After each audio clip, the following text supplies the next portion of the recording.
आज बीजेपी ने प्रधानमंत्री नरेंद्र मोदी व अन्य शीर्ष नेताओं की मौजूदगी में अपना चुनावी संकल्प पत्र जारी किया है, जिसके बाद से राजनीतिक बयानबाजी का दौर शुरू हो गया है और कांग्रेस पार्टी भाजपा के संकल्प पत्र पर हमलावर हो गई है, जिसके चलते कांग्रेस पार्टी के नेताओं ने बीजेपी और पीएम मोदी पर निशाना साधा है।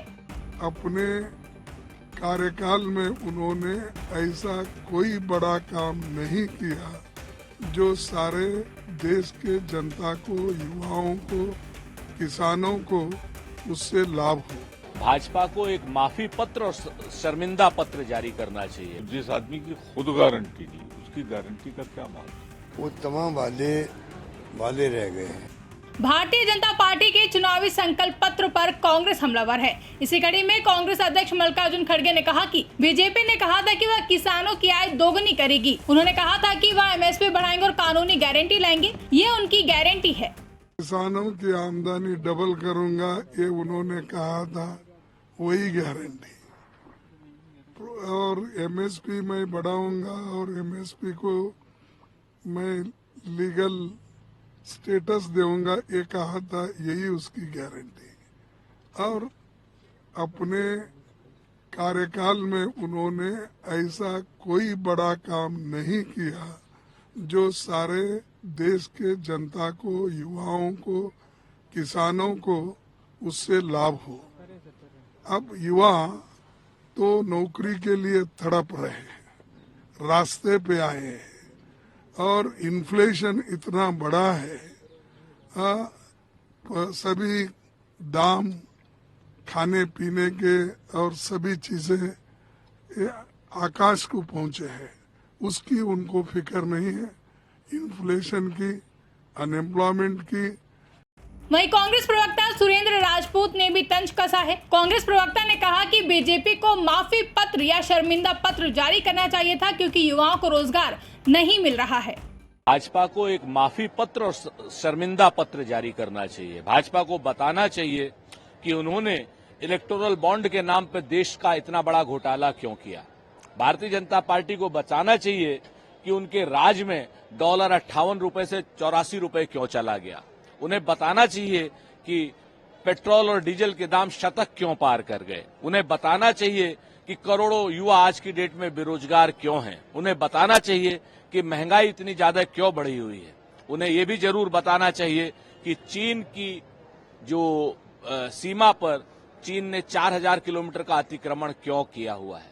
उन्हें इन सारी बातों का जवाब देना होगा, पेपर लीक का भी जवाब देना होगा, उन्हें जन विरोधी बातों का सारा जवाब देना होगा। और ये संकल्प पत्र नहीं, उनको माफी मत पत्र या शर्मिंदा पत्र की घोषणा करनी चाहिए। वहीं कांग्रेस नेता प्रमोद तिवारी ने कहा कि इस पर कोई प्रतिक्रिया देने के बजाय केवल हंसा जा सकता है। पीएम मोदी ने खुद सभी को 15 लाख 2 करोड़ नौकरियां देने की बात कही थी, बेरोजगारी की बात कही थी, 3 गुना महंगाई बढ़ी है। कांग्रेस इस मामले में प्रतिबद्ध है, लेकिन गरीबों की संख्या क्यों बढ़ी है, इसका अगर कोई दोषी है तो वो मोदी सरकार है। इस पे सिर्फ हंसा जा सकता है और कोई प्रतिक्रिया नहीं हो सकती। मोदी जी ने तो ही कहा था ना 2014 में 15 लाख रुपए सबको मिलेंगे, 2 करोड़ रोजगार मिलेंगे। हुआ क्या कि पिछले 10 सालों में 3 गुना बेरोजगारी बढ़ गई। महंगाई ये नियंत्रण में ला रहे थे। महंगाई 38 साल का रिकॉर्ड तोड़ रही है। जो इन्होंने कहा था, एक तो पूरा नहीं हुआ।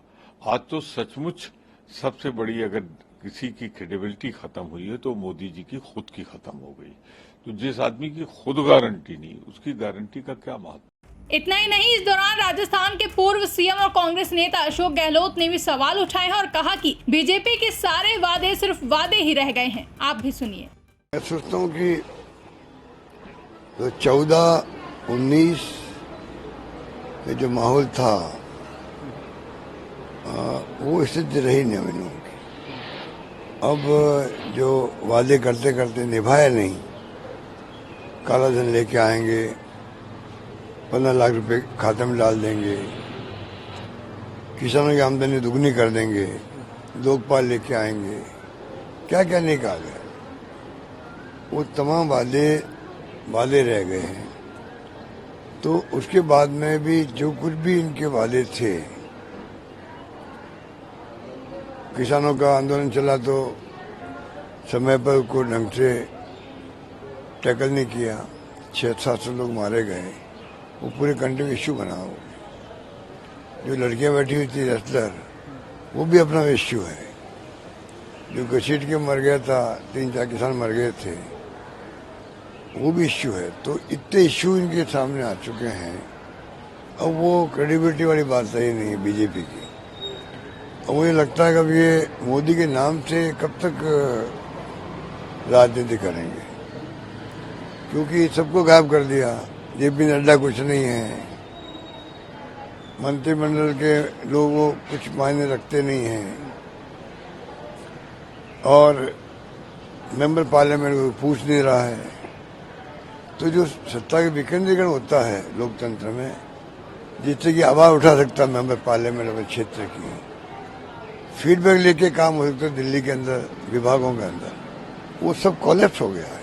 बहरहाल आगामी लोकसभा चुनाव को लेकर सभी पार्टियां लगातार एक दूसरे पर हमलावर हैं। ऐसे में देखना दिलचस्प होगा कि कांग्रेस के इन आरोपों पर बीजेपी की तरफ से क्या प्रतिक्रिया सामने आती है। ब्यूरो रिपोर्ट, इंडिया पब्लिक खबर। फिलहाल के लिए इस खबरों में बस इतना ही। देश और दुनिया की ऐसी ही तमाम बड़ी खबरों के लिए हमारे YouTube चैनल को सब्सक्राइब करें और बने रहें इंडिया पब्लिक खबर के साथ।